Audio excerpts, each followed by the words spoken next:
Hello అందరికి. ఈరోజైతే నేను బెండకాయ ఫ్రై అయితే చేస్తున్నాను అనమాట. బెండకాయలు అలా ముక్కలు ముక్కలుగా కట్ చేసుకొని ఊరికి నార్మల్గా ఆయిల్ అవన్నీ ఏం లేకపోకుండా అలా జస్ట్ ఫ్రై ఒక 30-40% ఫ్రై చేసుకుంటే సరిపోతుంది. జిగట మొత్తం పోతుంది అనమాట. సో అలా కొంచెం గిన్నె అనేది కొంచెం బ్లాక్గా మారుతుంది, ఎందుకంటే మనం ఆయిల్ అదంతా ఏమి వేయం కాబట్టి ఏం పర్లేదు, అది ఏం కాదనమాట. కొంచెం అలా రఫ్ చేసుకుంటే పోతుంది.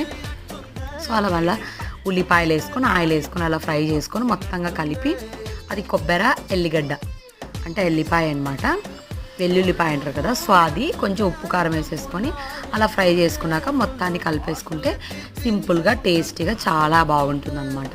దీంట్లోకి చపాతీ అయితే సూపర్ కాంబినేషన్. సో మా పిల్లలకి ఇదే పెట్టేశాను. సో క్యారీకి కూడా కడుతున్నాను అనమాట. సో ఈ వీడియో నచ్చితే లైక్ చేయండి, షేర్ చేయండి, కామెంట్ చేయండి.